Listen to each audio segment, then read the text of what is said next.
बूढ़े गिद्ध ने बताया कि बुढ़ापे में औलाद साथ क्यों छोड़ जाती है। आज का वीडियो बड़ी ही ध्यान से सभी को देखना चाहिए, क्योंकि बुढ़ापा तो एक दिन सब पर आएगा।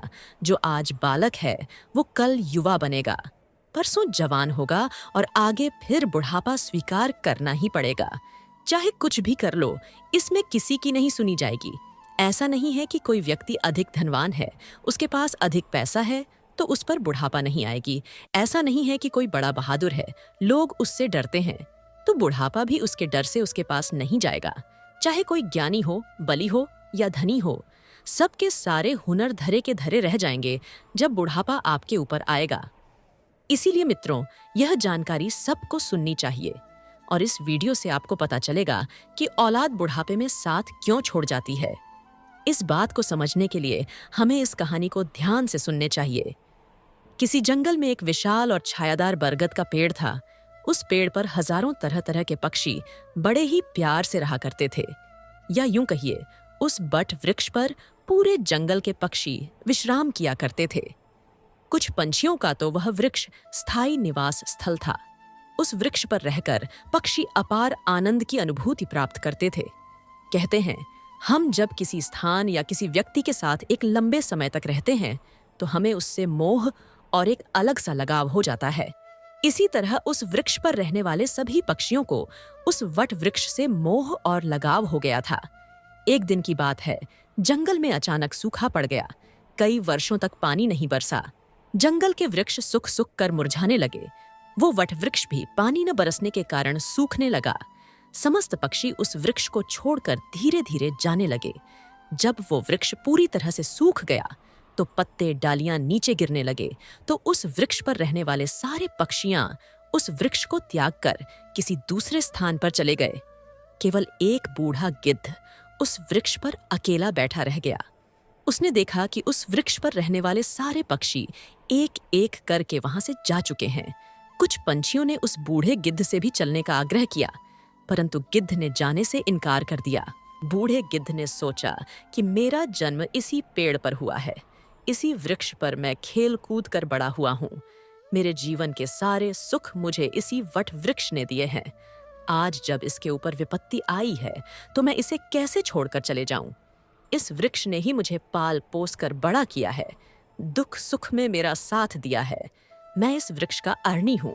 मैं मरकर भी इस वृक्ष को छोड़कर नहीं जाऊंगा। लोग बड़े खुदगर्ज होते हैं जो अपने माँ बाप को बुढ़ापे में छोड़कर चले जाते हैं या प्रदेश में रहकर सुखपूर्वक जीवन यापन करते हैं। घर पर अपने प्रियजनों को भूल जाते हैं। ऐसी संतान के लिए धिक्कार है जो अपने माँ बाप के बुढ़ापे का सहारा नहीं बनते। सोचो, जब तुम असहाय थे, जब बच्चे थे, क्या तुम्हारे माँ बाप ने तुम्हारा साथ छोड़ा था क्या?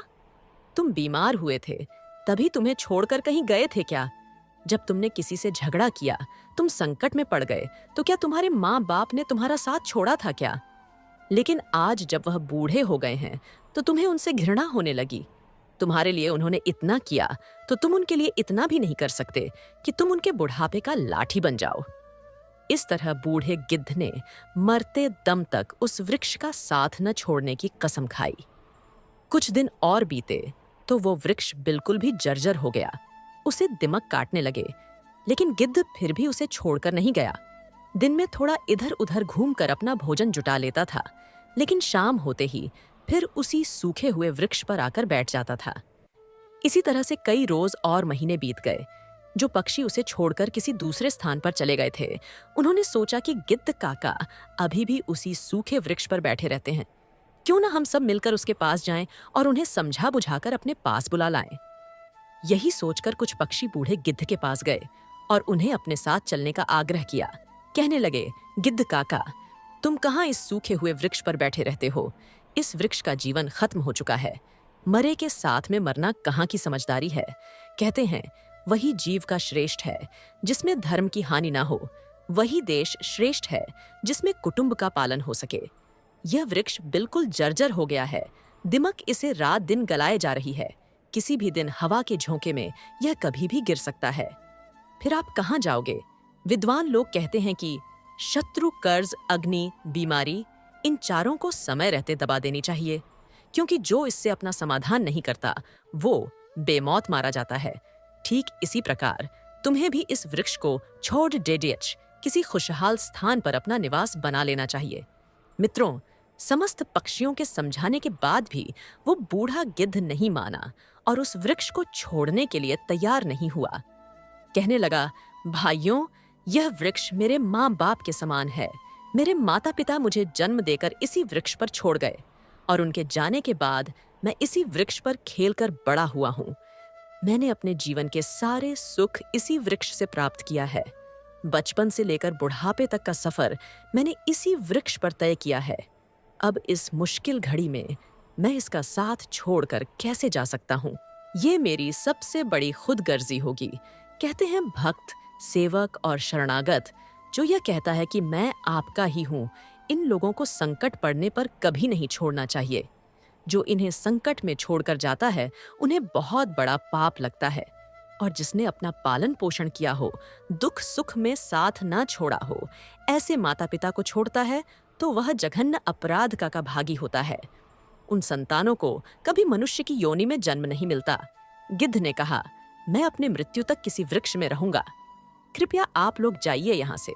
गिद्ध की बात सुनकर सारे पक्षी निराश हो जाते हैं। वे लौटकर वापस चले जाते हैं। कुछ पक्षी तो कहने लगे कि इस बूढ़े गिद्ध की बुद्धि भ्रष्ट हो गई है। अगले दिन कुछ पक्षी फिर से उसे समझाने के लिए आते हैं, लेकिन गिद्ध ने फिर जाने से मना कर दिया। इस बार सारे पक्षी लौटकर अपने घर नहीं गए। वे सीधे इंद्र भगवान के पास पहुंचे और उन्हें सारी बात बताई कि हे भगवान, हम जिस वन में रहते हैं वहां कई वर्षों से पानी नहीं पड़ा है। पूरे जंगल पानी से शून्य है। पेड़ पौधे सूख चुके हैं। जंगल के सभी जीव जंतु जंगल छोड़कर दूसरे स्थान पर चले गए हैं। पर दुख की बात यह है कि जिस बरगद वृक्ष पर हम लोग रहते थे, उस बरगद पर एक बूढ़ा गिद्ध भी रहता था। हम लोग तो चले आए, लेकिन वह बूढ़ा गिद्ध अभी भी उस सूखे बरगद वृक्ष पर बैठा है। वृक्ष सूखकर जर्जर हो चुका है, वह कभी भी गिर सकता है। हम लोग उसे समझाने गए थे, पर वह फिर भी उस वृक्ष को छोड़ने के लिए तैयार नहीं हुए। वह कह रहे थे कि मरते दम तक मैं इस वृक्ष का साथ नहीं छोड़ूंगा। इसीलिए है भगवान, आप स्वयं चलकर उन्हें समझा दीजिए, शायद वो आपका कहना मान जाए। मित्रों, पंछियों की इस निवेदन को भगवान इंद्र ने स्वीकार कर लिया और इंद्रदेव उन पक्षियों के साथ उस वन में जाकर उस बूढ़े गिद्ध को समझाने लगते हैं। है गिद्धराज, मैं देवराज इंद्र आपको समझाने आया हूं कि यह वृक्ष बहुत ही जर्जर स्थिति में पहुंच गया है। इसकी डालियां सूखकर गिर चुकी हैं। इस पर छाया के लिए एक भी सूखा पत्ता नहीं बचा है। इस प्रकार यह वृक्ष कभी भी गिर सकती है और आप भी बहुत बूढ़े हो चुके हैं। इस प्रकार आपकी मृत्यु हो सकती है। इसलिए इस वृक्ष को छोड़कर किसी सुरक्षित स्थान पर चले जाएं।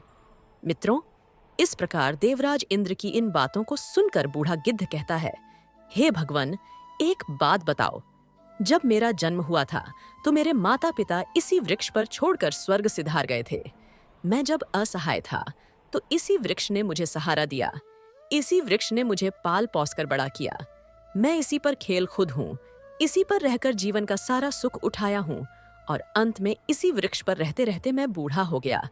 मेरा पूरा जीवन इसी वृक्ष की छांव में बीता है।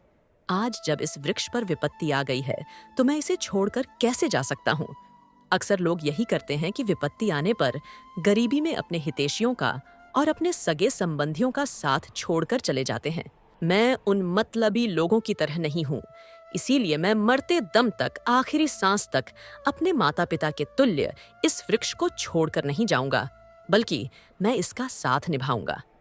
गिद्ध का ऐसा अद्भुत प्रेम देखकर भगवान इंद्र बहुत खुश हो जाते हैं और कहते हैं, हे गिद्ध, मैं आपके इन बातों से बहुत प्रभावित हूँ और मैं आपको वरदान देना चाहता हूँ। बताओ तुम्हें क्या चाहिए? तब गिद्ध कहता है, हे भगवान, यदि कुछ देना चाहते हो तो मुझे वरदान नहीं चाहिए।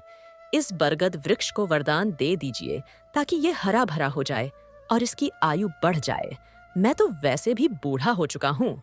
थोड़े बहुत दिन का जीवन का शेष बचा है। मेरे बाद इस वृक्ष की छाया में हजारों पक्षियों सुखी रहेंगे। सबका भला होगा तो मुझे भी खुशी होगी। गिद्ध की बात सुनकर भगवान इंद्र ने उस वृक्ष को फिर से हरा भरा बना दिया और पूरे जंगल में पानी बरसा दिए। सारे जंगल के वृक्ष फिर से हरे भरे हो गए। चारों तरफ हरियाली छा गई।